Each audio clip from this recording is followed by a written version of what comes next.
Had to pull over here from the car wash here. See if my volume good. Man, this is a big day here. As you can see, this is my second live on YouTube here. Something I'm looking to do every week after the game, every Sunday around this time, around noon. And I think last week I may have been capped off or something like that for whatever reason. I think even though I hit my numbers where I can have my full access to my live, it seems like they still capped me off. It wasn't official, I guess. But hopefully this week there's no limitation on the live. Everything goes as I would like. And man, we're gonna get this thing going today because, like I said, I believe the new Colorado has been born. People thought they were born at TCU. They thought that they thought they seen it all. And anybody who's looking at my videos, anybody, if you subscribe, if you follow into my videos, you go back to the very first one of the football season before the season back in August. I told you all about that slow release. I told you all about the weapons that were starting to get reintegrated into the system. We're starting to get, you know, coming back from being hurt, rediscovering, the talent that it was going to be a lot that we had to look forward to. Believe it or not, we still do. We still have a lot, and we're going to get into that because this is what's going on. Everybody expected us to lose for the very reason that we're seeing what we're seeing. This is a brand new team, brand new coaching staff. People have not played together. They're kind of discovering how the players play at this point. Only thing they really had to evaluate these guys off is practice. And as you see, Coach Prime, you don't practice good, you don't play. But a lot of these guys, we really haven't really got to see game time action. So basically, what we're seeing right now is a discovery of a brand new team. They're just really getting to know these guys. They're just getting to know the strengths and the weaknesses and really how they perform on the big stage. That's what we're seeing. And it's to be expected. Everybody's calling for the coaches to be fired and all of this. Calm down.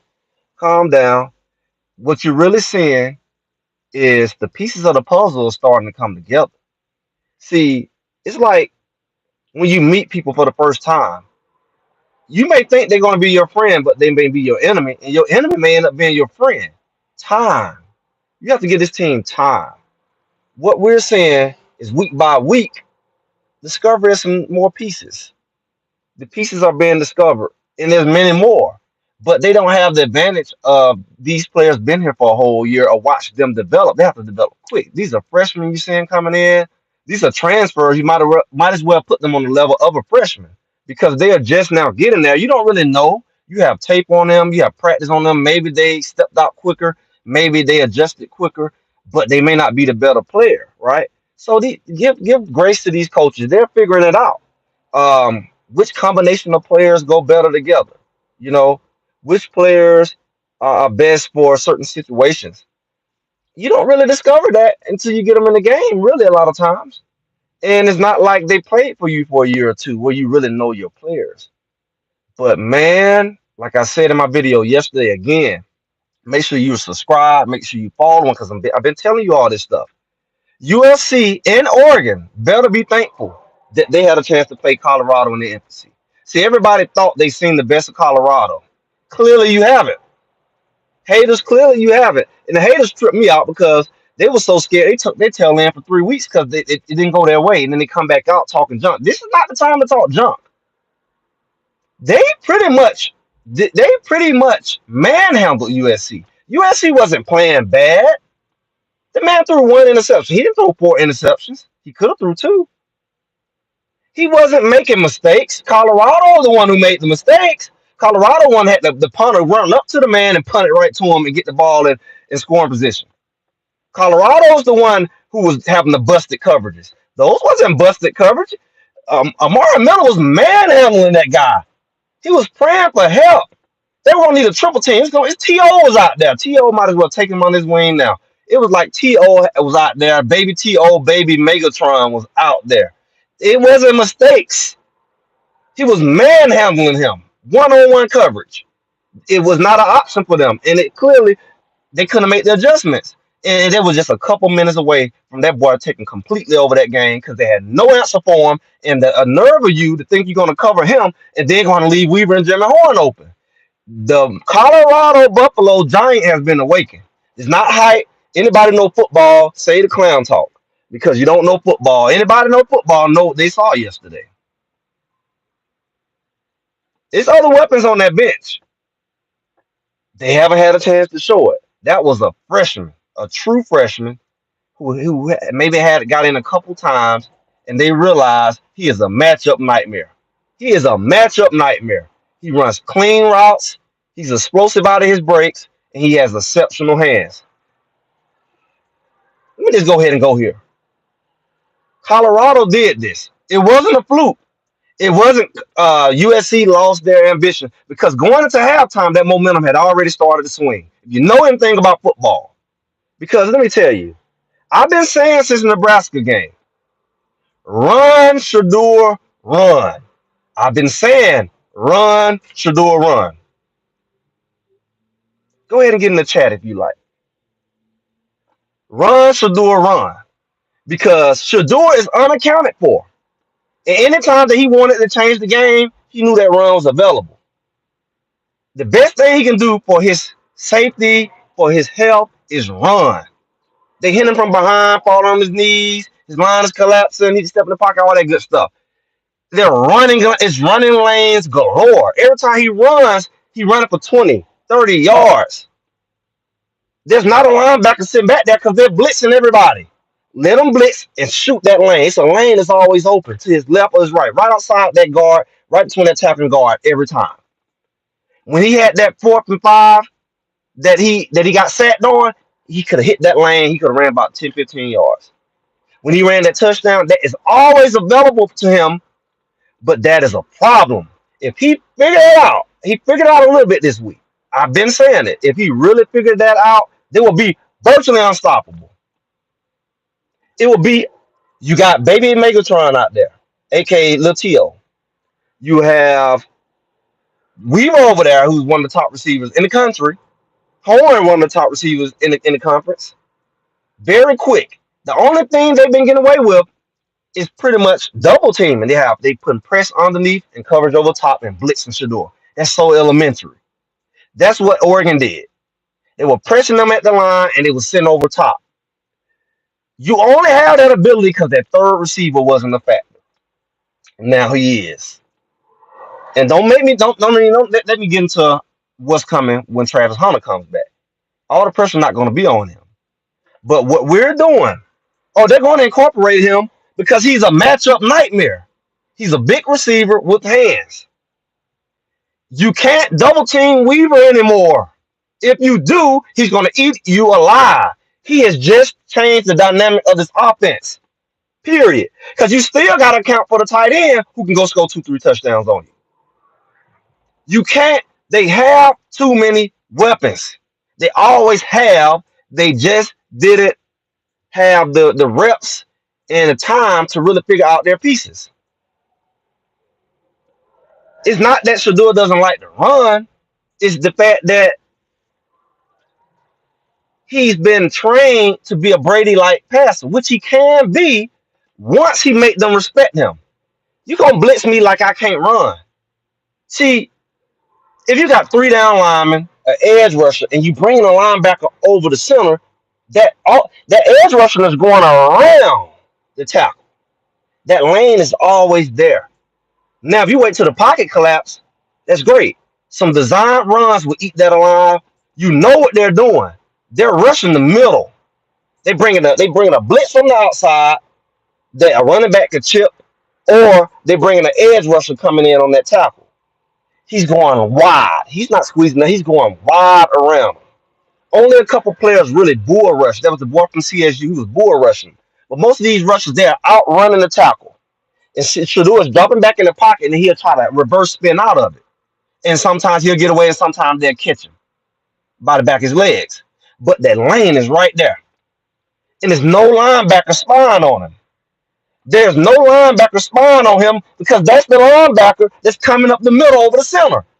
So the pocket is collapsing from the center. So Shadur takes those lanes. So, okay, keep blitzing. I'm just gonna run for 20, 30 yards like I'm moonwalking. They won't have an issue with first downs, and they will have to leave one of those blitzers back because they know Shadur will run.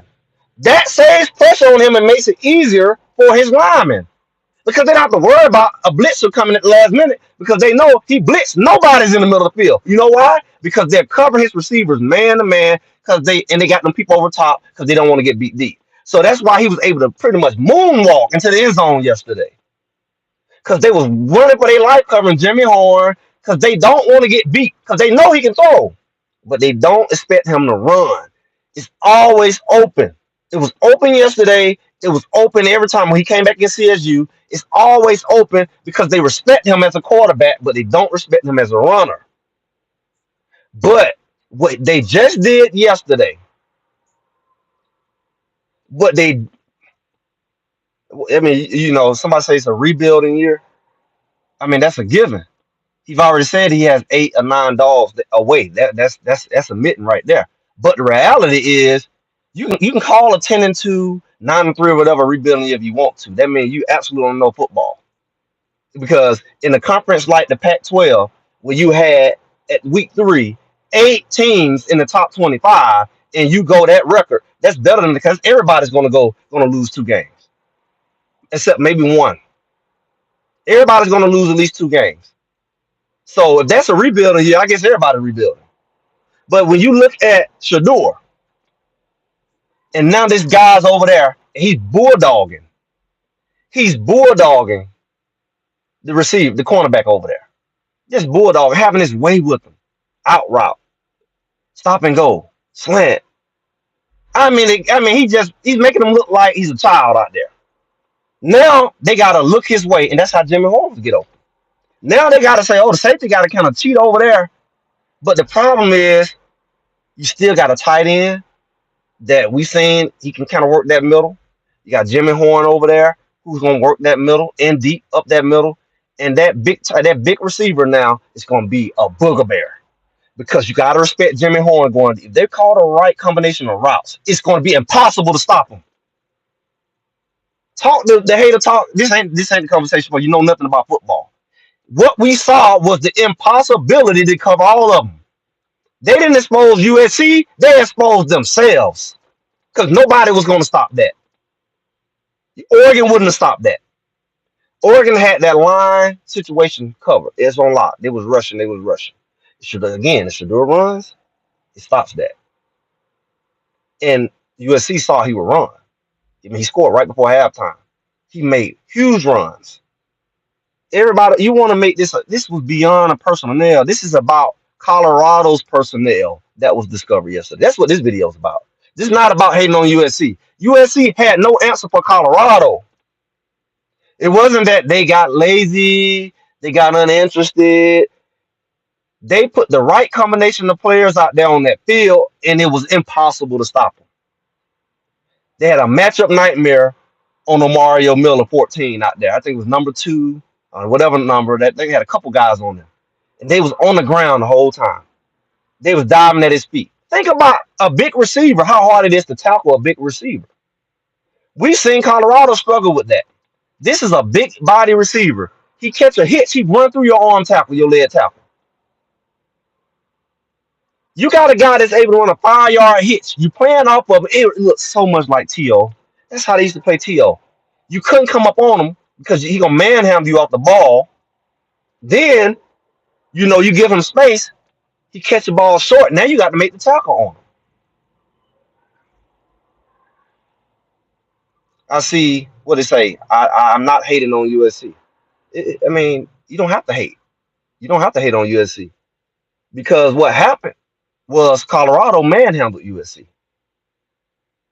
They manhandled them. See, the difference in the game was really that bipolar personality of Colorado. How horrible they played in the first half and how dominant they played in the second half. See, the second half they played, and see, you can talk about one side of the ball, but even the TV anchor, it was obvious that Colorado had figured out USC. But if you really watch football and you really know football, Colorado really had them figured out in the first half, minus the busted coverages. They would stop them getting the third and long, and they would give up a deep throw across the middle. Guess what that was exposing? That wasn't exposing talent. That wasn't exposing, quote unquote, Colorado. It was exposing the lack of reps of that secondary, who is missing 4 starters. You missing your quarterback of your secondary, Shiloh Sanders. See, it's a communication thing have to happen when these people line up. From working with them at practice, from watching film. Somebody has to step up and do that.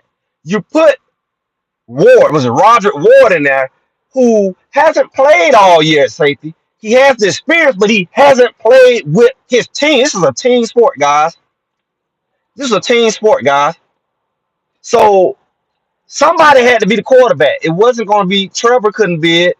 Ward wasn't. So it took them a couple quarters to really get it together. These guys haven't played together. They have Shiloh gone, Travis Hunter gone, Slusher gone, Stottmeyer gone. That was the other starting cornerback. All gone. These are all people who be starting.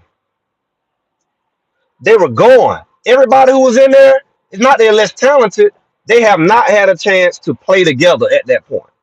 And so when you're playing a team who's well coached, has a Heisman quarterback, and they've been playing together at least a year, they're gonna outsmart you till you figure it out. They got film on you, but they also got on you that you haven't played together. You haven't got the reps together at the same time, enough reps. But as you see, they started to play together, and coaches started to make adjustments. That's what happened with a new team. This is a new team that you're seeing that when they figured out, which I believe happened yesterday, all these different scenarios and combinations and play calling as a new coaching staff, just coaching together, different position coaches just coaching together, coordinators and everybody getting his theory. It's not just Coach Prime that's new, and these players are new. It takes a minute, and like I said, it's good that they figured out by game 5 because typically it takes about 8 games, 9 games. Oh, I see it now, and then they barely make a bowl game or something. The bad part is they had to play the top 2 teams. The top 2 teams, 2 of the top, maybe top 3 teams, including Washington, in their 4th and 5th game. That's the negative because they really need time to gel. They have the talent, but those mistakes come from lack of repetition. A person don't know football will call it lack of coaching. They clearly said over and over again, the coaches are making the calls, the players are not executing. Execution comes from repetition, not just it's not an individual sport. It's not wrestling. It's an execution in the chemistry that comes as a unit. But the unit has been disrupted every week. Travis Hunter got hurt in the 3rd game. They finished that game off. Came back to Oregon. Shiloh got hurt. Slusher got hurt the 1st game. They really haven't had a chance to even gel, right? But that's not an excuse because I made a video. And again, go check out all these videos because I've been saying this stuff. Go check it out. I said that the biggest blessing to this team was Travis Hunter getting hurt. That was like one of my biggest videos. And people made all kinds of comments. You don't listen. Don't talk if you don't listen. Because the reality is, it wasn't about it was going to help them win. That's what you heard. What happened yesterday was a result of injuries. And the scary thing about it is it wasn't another blowout. It was going to be the biggest comeback in history against one of the biggest teams they'll play this year. They figured it out with 4 major injuries out. They figured it out. Their personnel that they could use. This wasn't about USC and what they didn't do. Yeah, they were tired. Who's not going to be tired when you keep the defense on the field for finally? Who's not going to be tired when we told you come into the altitude of Colorado? That was always going to be a factor. But when you see your butt on the sideline drinking Gatorade and you go down the field in 5 plays and you high fiving each other, that's cute. But when you get in a dog fight, who not going to be tired? You think Colorado wasn't tired? They got to run the ball down their throat, rushing to come back, speeding up the game. It's called momentum. Don't no excuses. It's the same momentum that got them beating Oregon, but it was cute when Oregon did it. Momentum is a real thing. I kept saying in the beginning of the game, not only was it mistakes, but I said, man, it's like USC don't have to earn anything. It's like they're just going down the field and scoring. They didn't have to work. They didn't really have to run a lot of plays. And I felt like Colorado was moving the ball. They earned every first down. They earned that game. Play with yourself. USC did not lay down. They earned everything they got. USC the one that got at least 2 touchdowns given to them. Because those touchdowns they had of that block punt, the interception, that was a mess up, and a couple other things, they had the ball in the red zone with a Heisman quarterback with the score up. And it looked a lot like it was going to be like Oregon because they were getting the ball quick and it was scored quick. But the difference is they figured this thing out. I'm telling you now, it wasn't a fluke. Colorado has hit a switch. They have hit a switch. This wasn't just an old good game fought back at home. They have figured something out. I'm telling you, who saw McClendon at middle linebacker when he blitzed and got that sack? That ain't a look they've been doing. They took him off the edge and let him blitz up the middle. They started blitzing. They got more sacks and more pressure on the quarterback than anybody, than any game. They did some different stuff, guys. USC, that wasn't one of their weaknesses. So play with it. The weaknesses that we pointed out and everybody pointed out, it wasn't USC's line. It wasn't your ability to get pressure on Caleb. That's new. That's not something we got because the other teams did it. It was the defense that was giving up runs. They exposed USC because they made adjustments in their personnel, not that the fact that USC is just, that's what they've been struggling with. They haven't been giving up a lot of sacks. But you notice that last half of the game, the pressure increased significantly. That was something Colorado discovered within themselves, not just in USC. Yes, indeed. The new Colorado has been discovered. It has been born. Somebody asked, was I talking about Amarian Miller, not Amarian Cooper? Cooper's number 3 cornerback. So speaking of him, did you not notice he stepped up when Kamari McClain stepped up? Kamani? Did you not know while you saw that play that Rice tried to do a quick slant, Kamani broke that thing up and got in his face, and then the very next play they went over there and ran that slant on Cooper and scored? That was another touchdown that they got, right? They didn't have to drive down the field for that. But later on in the game, you saw Cooper break that pass up, that same pass. All he had to do is be aggressive on the inside. Don't let him cross your face. He figured that out. I said a couple weeks ago, and we don't had a lot of drama surrounding Kamani and all the stuff came out in the press. But I said when Travis got hurt, and we may be a week late, I said the sign of the change in this team will be and need to be when Kamani McClain steps up. It's almost prophetic. When Kamani McClain steps up, this defense is never going to be the same. Guess what, guys? It's happened. Everybody was hyped off of special team playing the hit he did last week. And then this week, he pretty much shut down. I don't think he got any reception on. That's a wrap. And I said it last week, and I'm going to tell you why it's a wrap. Because this was the biggest nightmare and the biggest wish and hope at the same time. It was the biggest nightmare for competitors when Kamani McClain came. And it was the biggest exciting thing that everybody had when they heard Kamani was coming along with Travis. Guess what's about to happen? When you have 2 lockdown cornerbacks on both sides of the ball, man to man, taking away most teams don't have a bunch of. We got a lot of top receivers. You ain't seen them. Everybody got depth, but go-to guys. You've seen 1 or 2 on. You seen them at US. You seen them at CSU.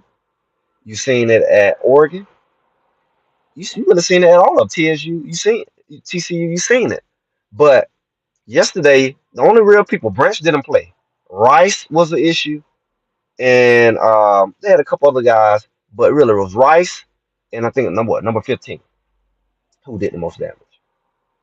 When you have 2 dynamic cornerbacks on your team who are shutdown cornerbacks, you take away their ability to pass. And we're playing against great quarterbacks. Now you can pin your ears back and focus on the run. It's no longer, I ain't got to worry about what's going on back there because Travis got it locked down. Kamani got it locked down. Everybody confident goes up. Because now you got to do this little zone crap. You just go with them. Go with them. Let our safety sit back over the top and say, don't come back here. And we can just watch. We can watch for the run because we know you got man. We not releasing no crisscross man. Then you got Cooper now as a third cornerback. Now he can be your nickel. Now you got pretty much three starting cornerbacks in. So you do have a third cornerback. Now you really shutting it down. So you look at all of this. Now you can put people like Ward in the back. You can bring Trevor on down. It really needs to happen because he's not good at open field coverage, but he can come on down as one of those extra, backers in coverage. He can do some blitzing. He wraps up very well up close and tackle. He's a pretty reliable tackler. You bring him on up. Then you got Ward you can bring in. You got Shallow back there. You can bring him. You can design stuff for him. He likes to come up and hit. You can put Cam back there. Slusher come back. You can alternate them, or you can put Cam at safety some. You got different kind of looks. You still got Robinson, who played last week. You still have Travis J, who can come in and do some maybe in those, shorter possessions, or maybe you want somebody to come up and hit bigger size, matchup type things, bigger DBs who have cornerback ability, but they also have the size to hit like a safety. You starting to fill your personnel.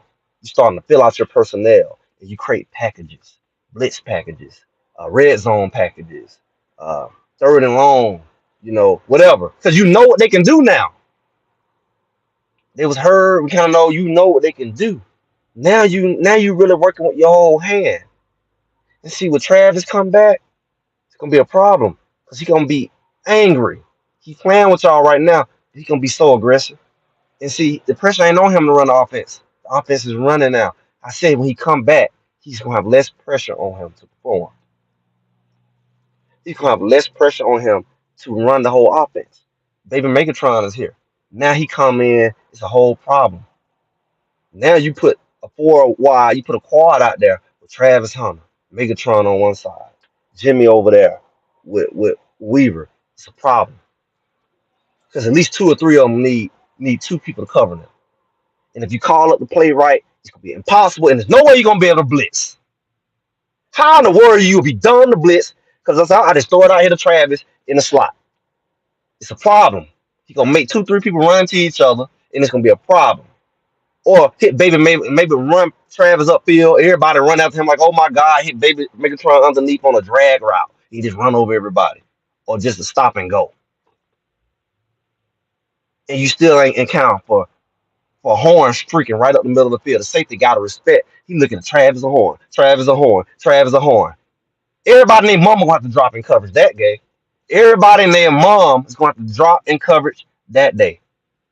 Blitzing is over. You'll be a fool to blitz him. You ain't got enough people in coverage. You got three guys that need six people to cover them. And you still got Jimmy Horn out there. Somebody say they about to be a problem. It is done, man. It is done. And anybody, shame on you if you claim. Shame on you if you claim that no football and you don't see this. I don't care how big of a hater you are. You best to know it is a wrap. Let my window down. Sit in this car. It is a wrap. Hey, by the way, if you sitting here and you haven't subscribed, if you ain't seen these videos I've been talking about, you a football guy, you a Colorado guy, I ain't gonna say shame on you. Hey, I got a membership going now. I actually have super chat going. Let's get in this game. This is my second live. I'm not playing with these people. We're gonna have a good time the rest of this year. Because the worst thing and the best thing has already happened for Colorado. They just proved they can play with ultimate weapons on both sides of the ball on the bench. And the babies have shown up. That is the worst nightmare. The babies have shown up, guys. Baby Amarion Miller has shown up, guys. Baby Kamani has showed up. It was already a problem. That's why they had to blitz for their life against Shadur. It was already a problem. It is a wrap. It is a wrap. Haters, come on out if you want to. It's a wrap. At the end of the day, the defense has discovered an identity. The defense, yeah, the running game is gonna open up because they're gonna have to uncrowd that box. Crowd the box if you want to. We're just gonna swing that ball out to baby Megatron and he gonna break 2-3 times. He looked like T.O. For real out there. That's what he really looked like. T.O. was like that. It's long and strong. Calvin Johnson, believe it if you want to. You can talk foolish if you want to. You're gonna expose yourself because we don't seen it. It's not a theory. It's not a theory. We saw it happen live, and there was no answer for it. And there will be no answer for it. It will be no answer for it. Who we have coming up? Arizona State, Stanford, Arizona. Then you have people like UCLA. Oregon State is going to be decent, but you can't. You know anything about football? You don't look at scores. You look at matchup.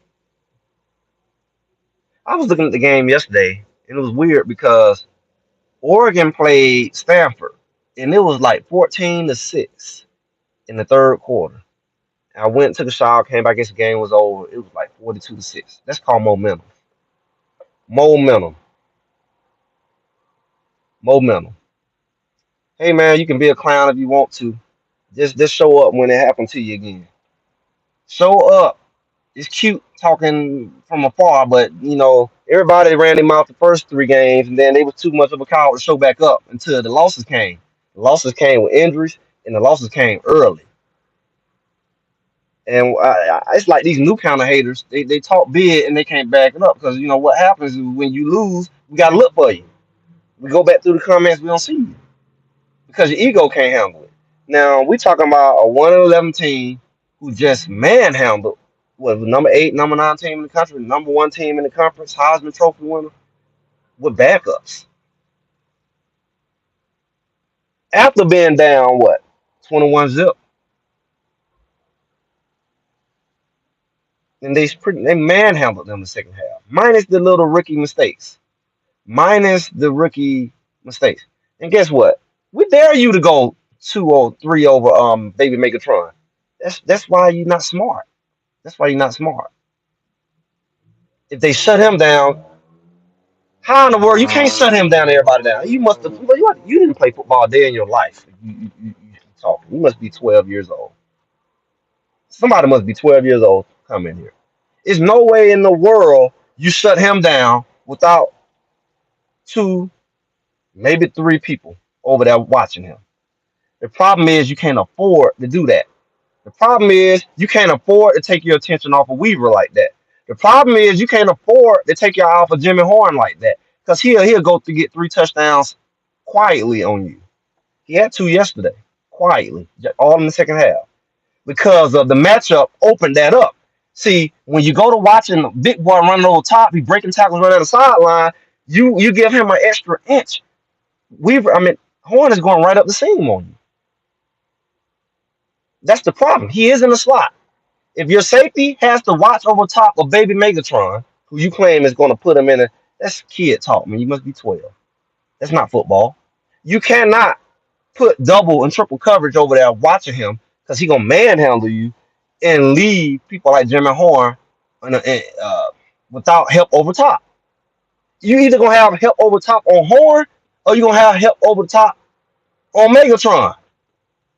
And then you still got to watch Weaver. That means somebody else got to drop in the coverage so that extra help can be over top. I haven't forgot Harrison. I've already mentioned him. Because guess what? This only is going to make him more deadly. Because now you got 2 big body guys. We wanted Javon Antonio to be this guy. But I'm going to be real with you. And I kind of said on it, and I've heard other people say it. Javon Antonio really should be another tight end. He really should be, because how he run, how he move, how he catch. he really should be at another tight end. And we'll be doing it like Georgia at that point with two tight ends. It won't be as big. He really should have been tight end all along to me. But they was looking for that big body receiver. But guess what? He don't have to be that big body receiver. Put his behind at tight end. Because you can cover him out there, a fast guy, because he's not running the routes you need to run. But you put a linebacker on him, they're not gonna be able to cover Javon Antonio on coming off the line or in that slot. Yes, if we run, in the red zone and we put them big body guys, we put Harrison in there and have Amari Miller in the game at the same time, and we inside the 20, 30, it's a problem. Because you got Jimmy Horn running up the seam, the safety gotta respect him. He can't get over there to help out on over there on Miller. And guess what? Harrison gonna be wide open, just like he's been. You don't have enough to cover all of them. Hater, hear this and call this not true. You don't have enough quality DBs who's also big enough to cover all of these guys. If the coach gets smart enough, he just been given an early Christmas gift, and I don't even celebrate Christmas. But that's basically what he got. Give me another name for it. Because his playbook just got bailed out. You ain't got to worry about the run. You do have to worry about the run because now you got to put everybody back there and make sure these boys don't hit you underneath, over top. You need 2, 3 people to tackle him. He gonna break all the tackles, run up the sideline. Now you gotta scale off all this rushing. That guy that you blitzing better be out there to help cover this Megatron. That guy who you blitzing better be out there to help make that tackle because one man ain't bringing him down. So blitz him if you want to. I'm gonna dump it out to Megatron. He gonna step on your cornerback back. He gonna lay on the ground like number 2 did yesterday, or 3 or whatever his number was, and he laying on the ground. He can't tackle that guy by himself. And he's just a freshman. Yeah, come on and change the game. Like I said earlier, I said this 2 weeks ago. The difference in this defense is going to be Commander McClain step up. We ain't got to do all this moving people around, scatterboo, scatterboo. See, if you know anything about football, you know this. When you got a deficit in your defense and you put all your energy and focus on fixing that, then the problem is going to be you can't really focus on the game plan like you should because you trying to. It's like your boat got a hole in it and you trying to patch up the hole. You can't worry about your destination when your boat got a hole in it. So my thing is, if they able to focus on them cornerbacks, not giving up easy touchdowns that we seen crossing routes, he come down them long arms, knocking the ball. You can't do the drag route. He come man to man, not releasing. Not see confusion only happens when you got to release your man to another guy who ain't even played last week. They ain't got enough chemistry for that. They ain't played together enough of that. They ain't did enough 7-on-7 and stuff. These guys came after the spring, after the summer. They ain't had enough reps yet. That's why they're gonna be even more dangerous when the season gets deeper. They're gonna peak later. It's good that they had a 3-2 start before they peak versus a 0-4 start and then finish off and win 8. It's good that they start off the way they did. It was really good for Oregon and USC that they played them early because one of them would have lost if they had played in the last 2, 3 games. I guarantee it. Just like we were seeing yesterday. They only was a week short. Not only a week short of Travis and them coming back, but they a week short of something clicking in their head. Something clicking in their heads. Because if we looking at the inability to cover these guys, and now we can kind of focus more on blitz packages. We can, yeah, it's cute, man. We know Branch didn't play. We also had 4 defensive starters didn't play. What are you talking about? Travis Hunter didn't play too. Charlotte Sanders didn't play too. Who's leading the conference in tackles? Slusher didn't play too. A dog from the SEC who ain't played since the first game. Our true backup cornerback, Stoudemire, ain't played in 2, 3 weeks. Say that. They did enough damage with the receivers they had. They shut that crap down. They put pressure on the quarterback too. And that ain't happened all season. You can put Branch, you can put Rice, you can put all of them out there, and I guarantee you they won't get past Kamani, Travis, and Cooper out there at the same time. I guarantee you.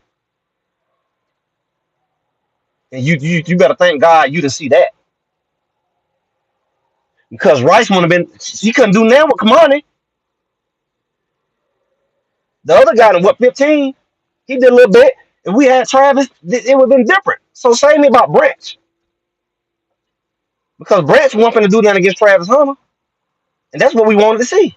And we didn't get to see. And it just so happened he didn't get to play too.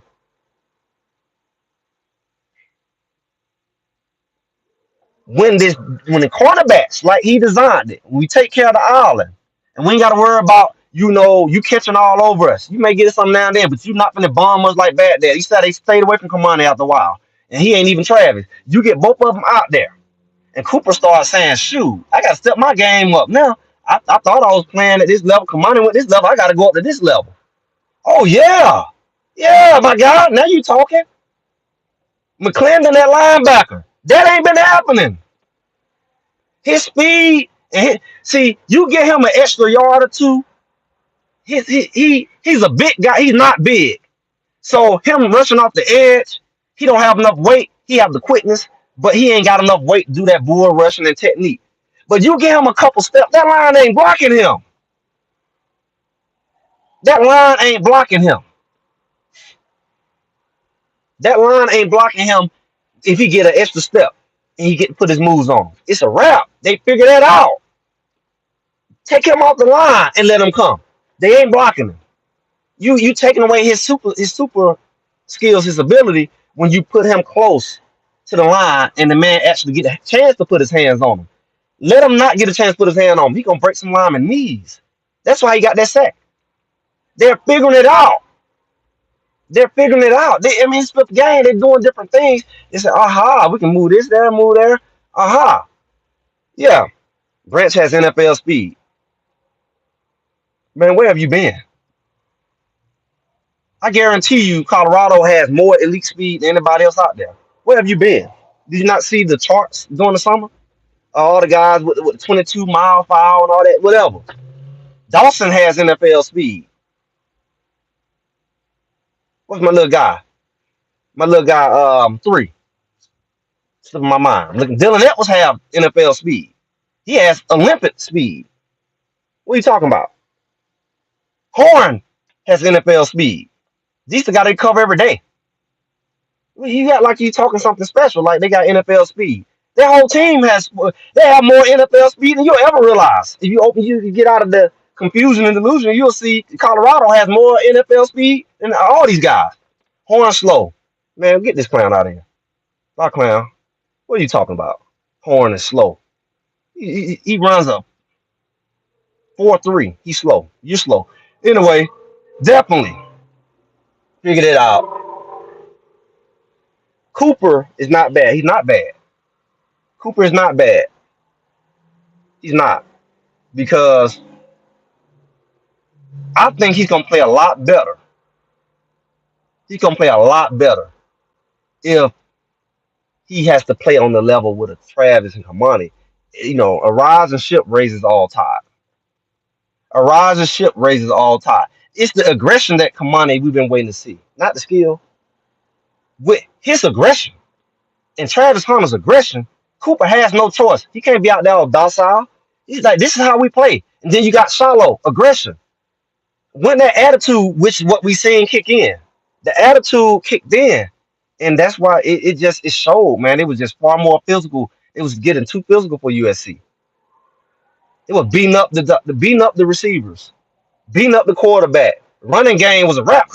That energy rubbed off. Defensive line started. Oh, you're not running the ball now. All that crap about the run game, it was a wrap. Zero, hero, whoever you put out there, he wasn't going nowhere. The linebackers coming in, man, the linebackers played a lot better. But like we said, we seen McClendon at linebacker. I saw Jeremiah Brown. I don't know now.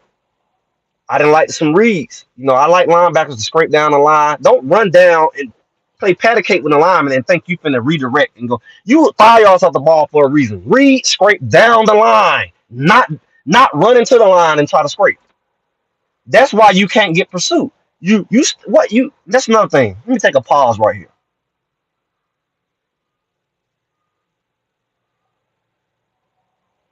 These guys have to learn to play as a team. That comes not playing together. Playing as a team. Your whole team is over there. The ball going that way. They pretty much made a bad call. You got linebackers over there, DB. Why your group is behind? As the backside linebacker, backside end, backside corner. Why are you running over there? The ball is still in the backfield. Your pursuit drill doesn't apply until they cross that line of scrimmage. He has a chance to redirect, is jammed up, and reverse all the way back to the other side of the field. Nobody's there. See, that's the kind of fluky stuff. That's the fluky stuff that comes from people not playing together, and somebody need their foot in their butt. Because that's elementary. Your only job as a linebacker is to be the linebacker. If your butt want to be on the line, get your butt on the line. You're not a lineman. You are a linebacker. You should never be on the level with a lineman unless y'all making a tackle. How are you getting blocked on the same level as lineman? You didn't even make the lineman come and get you. He didn't have to go to the second level. Your silly behind went to the first level and got blocked. Right?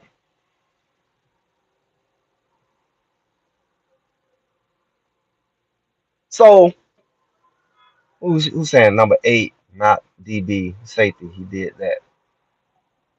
Well, I know we're not talking about Robinson. Robinson is number 8, and everybody know he's a safety. Um, but he's still considered a DB. So safety is a defensive back and what. But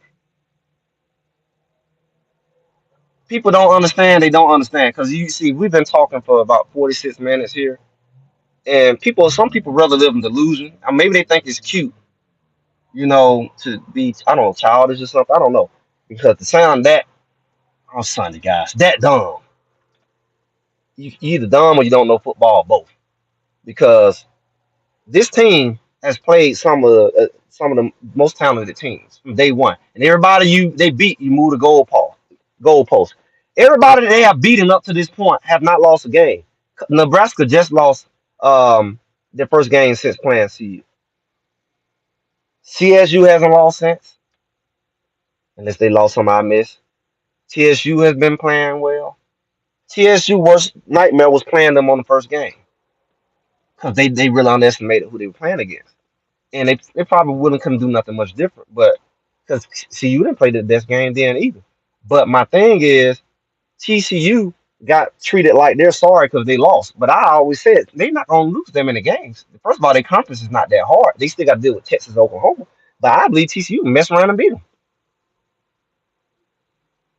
You know, I think that TCU, they may lose 2, 3 games at most. You act like they were the worst team in the world because they lost to Colorado. When Colorado go on a spree, and you started trying to measure everybody based off of Colorado, and now you're trying to dog Colorado because they lost against 2 top 10 teams. One, they got the momentum just whooped them, and one, they played horrible football. And it's suspected when you lose multiple starters in your secondary. Will you see busted coverages with people who haven't played together? You don't understand how to play together. It's called a team sport. It's going to happen. Not only is it a new team, you got guys have to come up. Multiple guys have to come out the bench to fill in leader's position. That not secondary. You have to fill in Travis Hunter shoes. You have to fill in the Shallow shoes. This is the guys who running the defense. They're not out there. You lose not only a player, you losing a leader. You lose a leader, then now you're like, shoot. Now you can pick them apart because there's nobody out there to kind of direct traffic. To communicate, hey, watch this, watch that. These guys who are watching film. These are the guys who call the call, who make the adjustments on the field. They're not out there anymore. So, you got to think about it. Everybody have to realize that you playing these type of teams this early, it only benefits the teams who got the most experience playing together. and that's what it is. If they had to play Oregon and USC later, it would have been a whole different conversation, a whole different tone. Because they're still trying to figure it out. I'm just thankful that I feel they figured it out on the 5th game and not the 8th, 9th game. Because that's really when they should have figured it out. But I think Travis Hunter and really the rest of them getting hurt expedited it. I think it expedited the need to figure it out quicker. It would have been a slower process. You got Travis out there, it's cute. Even if they lost, Travis out there, we just make corrections. You didn't have to dig deep. These injuries made them have to dig deep, and they found some jewels. They struck gold. That's the best thing. I said it. That's the best thing could happen to them. They struck gold, guys. They found some weapons they wouldn't have found. Omarion would have redshirted Travis out there. He would have got in every now and then, say he just played his 4 games. But then he had to step up yesterday. And that's why he in there. Kamani had to step up. He had to. Because we lost our top 2 cornerbacks. The silly hater ain't going to talk about that. He want to talk about one player. Man, we've been playing without players the whole season. This team lost their number 1 lineman before the season, right before the season started. What are you talking about, the line? The guy who stopped all that pressure up the middle. They had to readjust their whole line because of that, right before the season. Then another guy came in, Mississippi State. They said, where he's at? McCrimmon. He just can't come in and play. You see how everybody else struggling from the summer and making mistakes. He got to come in and learn his whole playbook and gain the trust of the coaches and get used to the altitude and all that like everybody else had the whole summer to do. He might kick in 2-3 weeks from now. They got weapons, but what they have against them is time. What they got against them is time. We just better be thankful that they're getting this together quicker than the average team would. They talking about where's McCaskill? Time. He just can't jump in and just run 1,000,000 yards and he came off an injury. He has to slowly get in. You looking at what he used to be. He mentally got to even figure out who he is now. He can't go out there timid. He get hurt again. He got to go out there playing hard. He got to get the confidence like Omarion was able to over time. His first game was last week. They have weapons, man. They got little scary weapons. They got Hopkins on the bench. Guess what? He can take the top off of defense too. Adam Hopkins, him and Miller are similar. Miller may be a little bit bigger. Yeah, y'all know nothing about Hopkins. He can go up and get that ball. He can outrun the offense. He's another big receiver, and he's a freshman. They got freshmen on this team that can do the same thing Miller did. I've been watching them do it since they got there. They do it at practice. Look at the doggone well-off highlight. You didn't know who they were? Miller's the one who went up over Travis Hunter that time and made him mad. That was Miller. Miller goes up over people and moss them all the time at practice. Y'all ain't seen nothing yet, man. You throw the ball up like they throw the Travis, he can go get it. He did it in the back of the end zone when they say his little shoestring was out of bounds. This boy can jump. He's long. He is a matchup nightmare. Haters beware. And don't go high. Everybody get all these names of the haters down. They're going to make it real hard for them. We're going to run them down. Because they like to go high when things go left for them. You got Caleb Mathis. He's like one of those guys in the NFL like Brady would have. You know, McCaffrey and all them. He eats the inside. He get in the slot and he carves the defense up like a butter knife. Freshman. He's underrated. He's a smaller guy. He has sneaky speed, exceptional hands, and exceptional football IQ. And all he's playing is special teams. Really, if you need third or anything, he will be a defensive nightmare because he will always find an open spot. He did it in the spring game. He's one of those guys you put in the game, you put trips over there, he's gonna get open. The linebacker can't cover him, especially if he blitzing, and he always gonna be at the right spot. He always gonna be at the right spot. Then you have another big receiver, look like a little T.O. His name is Page, the 81. He's big as, if not bigger than, Miller. And I see him making some big catches. He kind of like he can go for a tight end too. He's on the bench. I think he may be a freshman. If not a transfer freshman. Then we have Ellis who transferred from, is it Baylor? He came late. He hasn't hit the field yet. He's a top receiver coming out of Texas. What you don't realize, the best thing y'all got haters going for yourself is time hasn't shown it yet. Because they got so many weapons on offense, it'll make your head spin. Y'all just getting a dose of this slow release. It's a little too late, but what's expected from a team who just got put together a few months ago? It's really scary because all these guys are underclassmen, freshmen, and underclassmen. So y'all might want to go ahead and bury y'allself and let them troll. They gonna be a buried troll because they ain't gonna have room to breathe next year, especially in the Big 12. Because all these weapons are freshmen. All them running backs are coming back outside of Smoke. All of them are coming back. All the receivers are coming back except Weaver. The line is not a bunch of seniors. We can get some more linemen. A lot of them D linemen, um, some of them are graduating. Some of them coming back. Some of the linebackers are graduating. So we got places to fill in. The defensive backfield, all of them coming back. Even Shallow. You're a clown if you think that a year playing together is not gonna make this defense look virtually unstoppable next year. Virtually unstoppable next year. These guys haven't even played together before. And they playing with second and third string people. And look what they did. This is indeed the birth of CU, of Colorado. The new CU has arrived. We ain't talking about Louis no more. This thing here, they have hit a switch. If you don't believe me, be a good hater and come back to this video and talk junk on the next week and the next week and next week. Because if you knew anything about football, it's a difference between catching somebody on a bad day. It's a difference between looking up, and it's a difference between being dominant consistently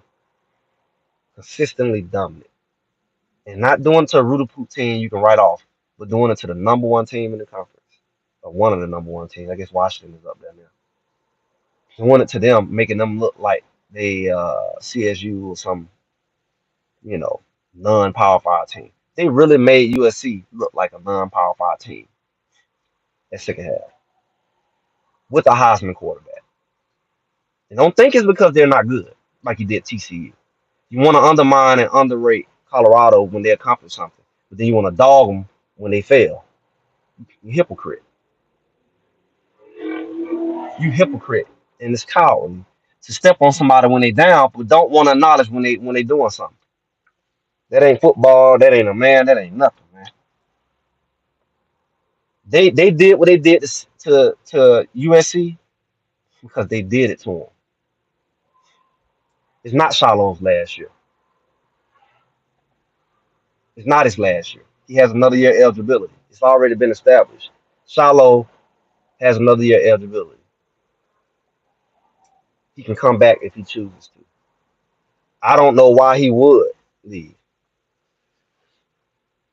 I don't know why he would leave because the contending team is next year. Y'all saying it's a rebuilding year? What a rebuilding year for a 1-11 team to rebuild with a 10-2, 9-3, whatever you want to call the rebel. That's not a rebuilding. That's what everybody else in the conference record gonna be. While you hating on Colorado, actually go look at everybody else's schedule. I told you all, I got a whole video on it. It's a whole video. Go check it out. Nobody's safe in the Pac-12. You need to do more researching and listen to people who actually know what they're talking about. Nobody's safe in the Pac-12. USC is not safe. Oregon is not safe. Utah just got showed they weren't safe. Oregon State not safe. Washington is not safe. This is the new SEC for temporary. SEC did this for years. For years, you'll have Auburn, you'll have Georgia, Alabama, LSU, you'll have Florida. Then, somebody will pop in like Tennessee, have a good year. Every now and then somebody will pop in. Before Texas and all these other wannabes came in, Texas A&M and all them before they came in, before Missouri came in, it would be, Tennessee will pop up, Georgia will pop up, Alabama and Georgia and Alabama will always be in the top. LSU will always be in the top 10. Auburn will be one of those teams in the top 10. Florida will be in the top 10, right? So you look at all of those things, they would have 7 or 8 teams in the top 25 easy every year. But then they will self-devour each other. They will get because you got to play each other, and they all are good, and they'll mess up each other rank, knock each other out of bowls, knock each other out of playoff. Alabama always be in jeopardy. Georgia knocking them out the playoff, and vice versa. LSU come in and sneak them every now and then. Auburn will come up and sneak all of them every now and then. Florida used to come and sneak them back in the day, and it's like SEC. Like, and they still like that. It just, it's not what it used to be. That's why I don't know why, you know, Texas, Oklahoma be dumb enough to go there. You had a chance to dominate a conference and give you a chance to good bowl game every year. Now you're gonna go and be 500 every year because you can't compete like that consistently. I don't know why everybody want to go to one conference. So you're making it easy for Colorado to yes be in the top 10 easy next year, top 5 all year, and you making it where they're gonna be in the playoff without expanding the playoff because they're not gonna lose games next year and they're gonna win the conference. They're gonna be in the playoff easy. It was hard this year because one, you're inexperienced and you in the toughest conference in the freaking country.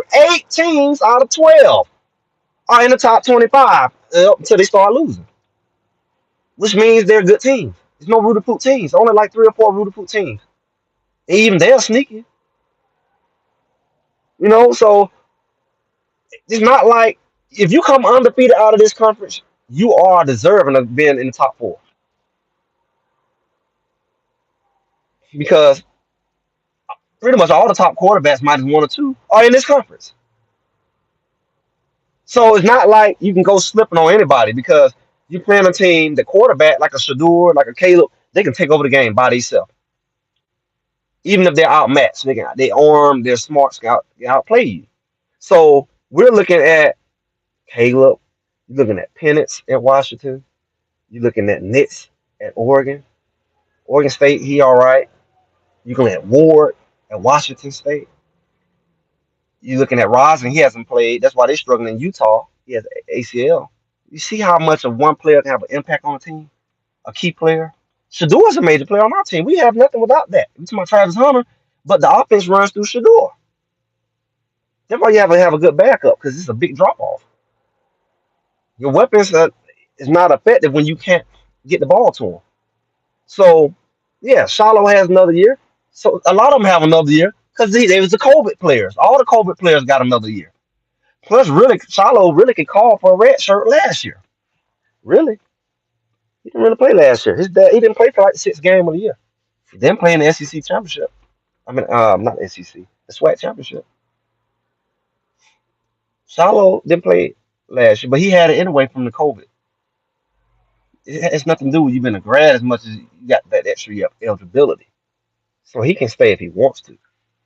And his stock will go up even more. Some people are starting to say the way he's been playing, even though he's been hating on him the whole time, he is considered a 2nd-round draft pick and sneak down in the 1st round.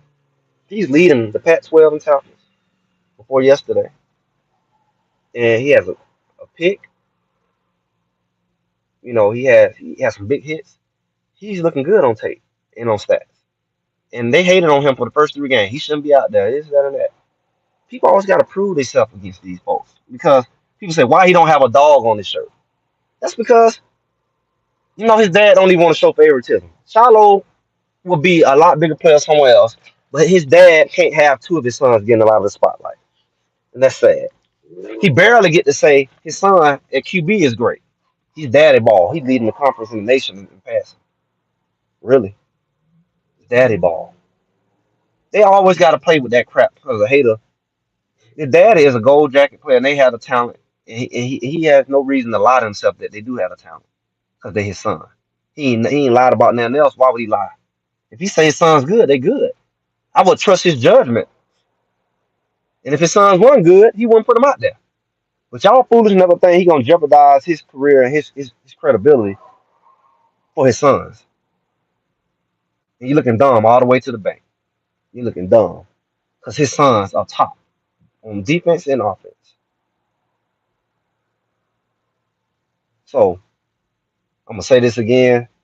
Y'all, if you haven't subscribed, I don't know what you're waiting on. You love being a hater so much, why you not subscribed? You don't have a life without this content. You don't have a life without people like me. We're giving you energy. We're giving you life. You should be subscribed, right? You should be the first one subscribed. You're gonna be a hater, you can at least subscribe. I suspect everybody share this video, subscribe, like, comment. I see a good number of people here. I see a good number of likes. Let's go ahead and do this thing. I'm looking for some super chats coming going forward. I have membership, I have some things going forward. It's just a second live. I'm planning on doing this every Sunday, the next day. I kind of do a little video. I have a video from yesterday. Go check it out. I kind of recap the game, but I do it my way. I do it my way. I don't have to be like nobody else, right? I'm like Coach Prime. I don't have to, read the roster and the stats. Everybody else can do that, right? So what I'm saying is go ahead and subscribe. Go ahead, have a field day in the comments. If you're looking at this video after this live, go ahead and subscribe. Go ahead and like. It's more to come. Hit that bell notification, know when I'm coming. Hopefully YouTube do his job to let you know when I'm coming on. I'll be back. This conversation will be a lot different next week. Against what is it, Arizona State? It's downhill from here, guys. The sleeping giant has awakened. Ain't no more cute playing top 10 teams.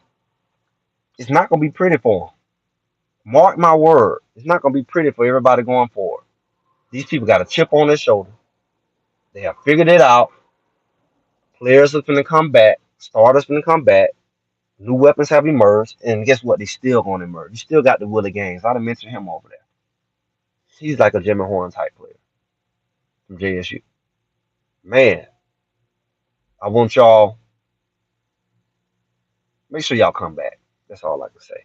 I appreciate all the comments. I appreciate your participation. Thank you, haters. Hope you hit the like button too. Thank you for feeding this algorithm. And man, if this is not enough for you all, go back and look at all my videos. I see 55 people on here right now, plus thousands of people gonna watch it afterwards. If you see this point, subscribe. Go back and look at all my videos because Greg said it. I'm gonna keep saying it, and I'll talk to y'all soon. Y'all have a great rest of your Sunday, great rest of your weekend.